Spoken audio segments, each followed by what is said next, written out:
Hey guys, how are you?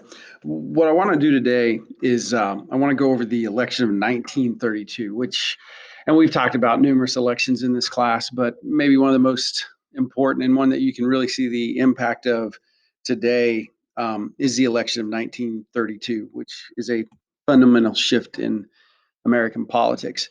Now, remember the 1928 election, Hoover, the Republican, won in a landslide. Also, remember that after Woodrow Wilson, the Democrat, you have most of the 20s. In fact, the entirety of the 20s is a series of Republican presidents that are pro business, following laissez faire strategies regarding the U.S. economy, following a policy of isolation. And then the Great Depression happens, and we've gotten into the causes of the Great Depression. So, what I want us to see today is that huge shift that after the Depression, after the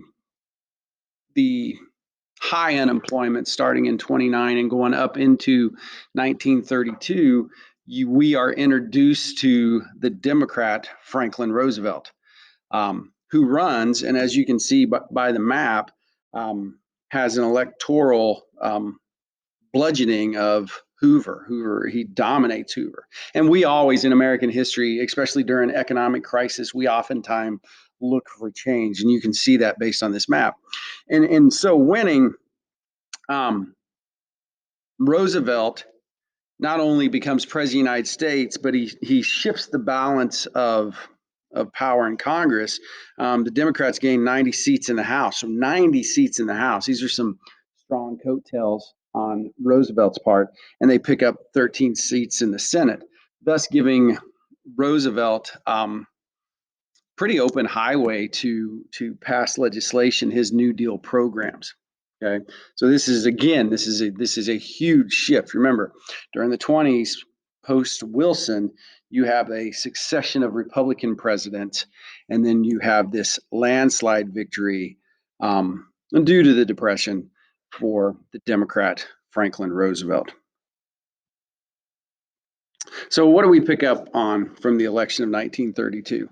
And here's the shift. Okay, um, Roosevelt's an interesting story. Roosevelt is born into a very wealthy, um, elite New York family. As an adult, and you and I take this for granted because we've had a polio vaccine, but he gets adult onset polio. So here's this guy that's in his late 30s, and whose political career is moving rapidly, um, and he contracts polio and is unable to move from the waist down for the remainder of his life. And a lot of people speculate that this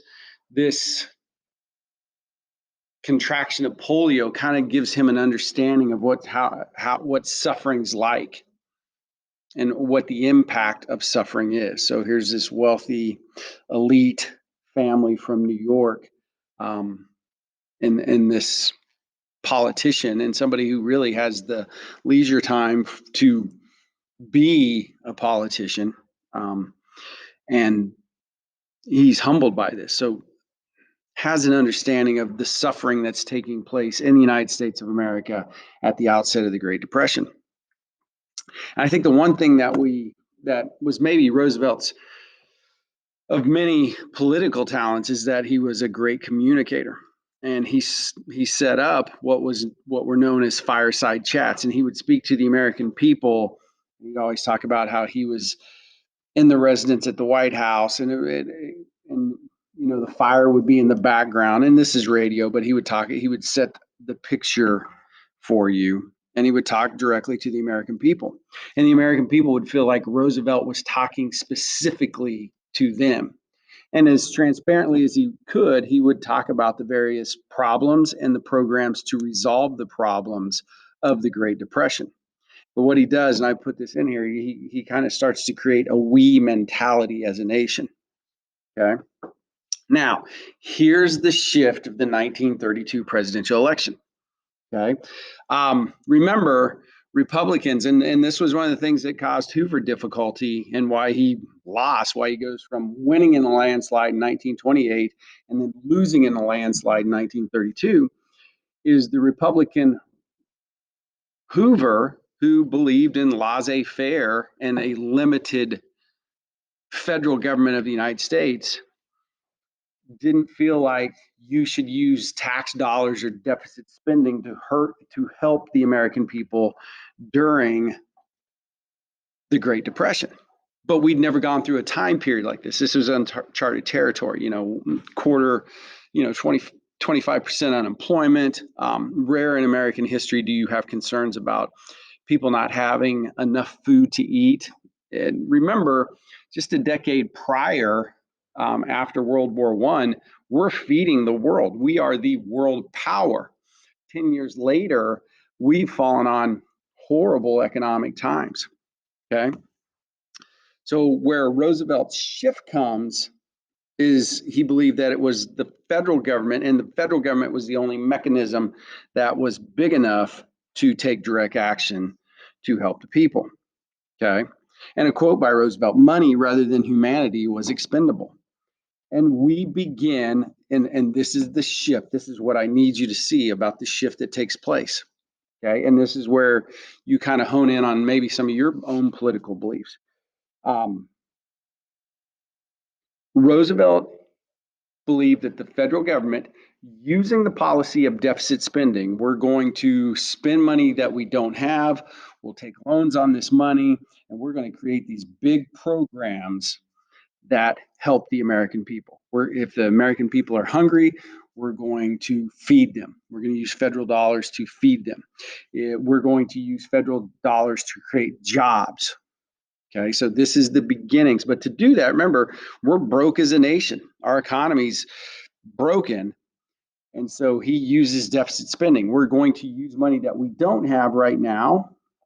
And then eventually, with job creation, we will create this new situation. And you guys are well aware of this. You've seen multiple stimulus programs that have taken place during the COVID pandemic as an attempt to, okay, the economy slowed down. We're going to use taxpayer dollars, and then we're going to create these programs that will help jumpstart the economy. And there's nothing wrong with that idea, but you are creating an ever increasing deficit. And so with Roosevelt, what you have is the beginnings of big government, and you have the beginnings of massive deficit spending that goes along with that big government. And this idea of laissez-faire, hands off the economy by the federal government, I think at this point goes by the wayside historically for America. Okay. And we talked about deficit spending. Okay, spending money you don't have. And then the government spends this money and you're building up the economy. If you've ever driven on, which we have, you guys know that the I-10 is always being worked on. Well, that's usually Interstate 10. That's a federally funded highway. And so whenever you see workers there, not only are you improving the highway, you're creating jobs. And so it's that idea. That's what happened during the Great Depression. Okay. And so do you create jobs? Yes. But do you add to this deficit? Yes. So it's a back and forth that you have to deal with. Immediately, and you guys may or may not remember that Roosevelt's inaugural address talks about we have nothing to fear but fear itself. And his whole thesis upon becoming president of the United States is I want to show the American people that we're being active. And so during the first 100 days, so the first 3 months and some change of his administration, Roosevelt unleashes what he called his New Deal policies. And he can do this. Remember, he's won in a landslide. He has a majority in the House and the Senate, so they can pass legislation. Okay. And so Roosevelt's New Deal is based on 3 broad areas: relief, recovery, and reform. Okay. 1, relief.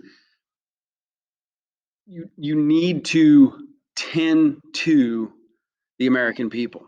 So if people are hungry, feed them. If they need housing, house them. Okay, let's make the people safe. Okay. Now, two, the deficit spending, create programs that add to economic, all right, recovery. And then finally, look back at what caused these problems and create reform. Let's reform these programs. Let's figure these programs out.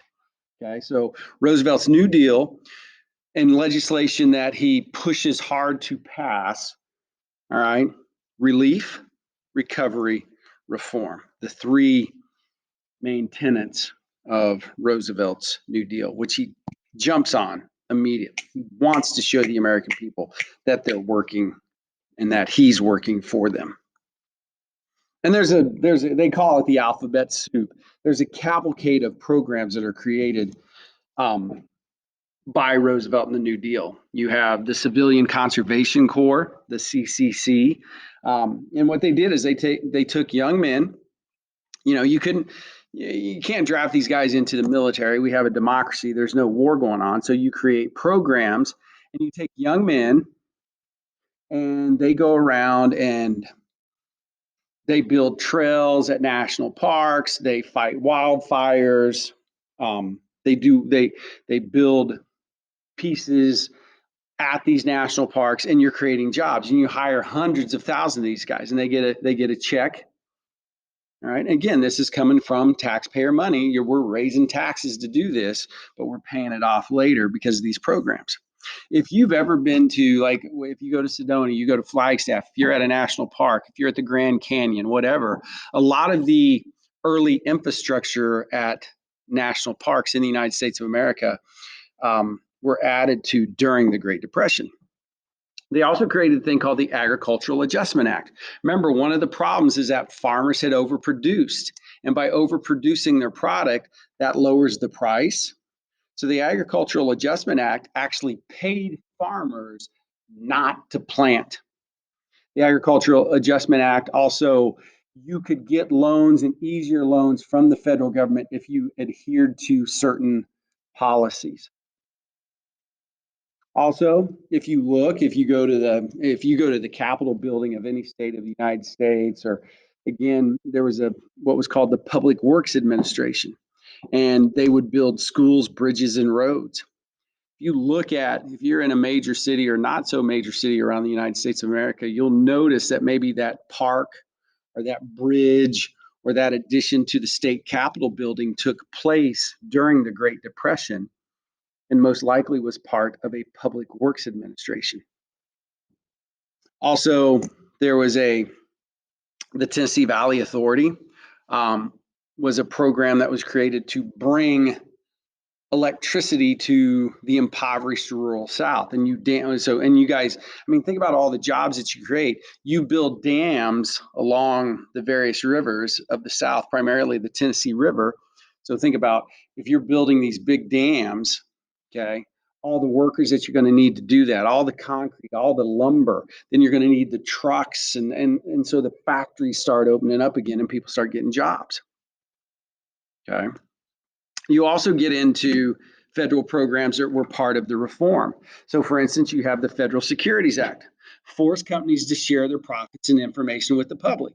So you no longer, or at least you attempt to limit the fraud that you had on the stock market that was taking place during the 1920s.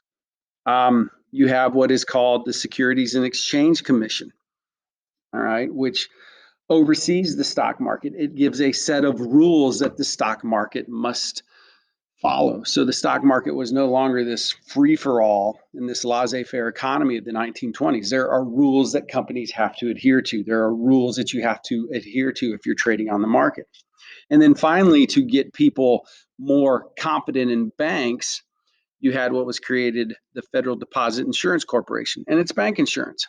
So if you put money into a banking account, your money is guaranteed up to a certain dollar amount by the federal government. So you can trust your bank again. And that limits the number of bank runs. Now, if there is a bank run, that doesn't mean that you're going to get your money immediately, but the federal government is insuring your money in a bank account. And we still have that to this day. Okay. And all of this is creating, with all these programs, these are all federal government jobs. To this day, the federal government of the United States of America is one of the biggest employers of the in the world.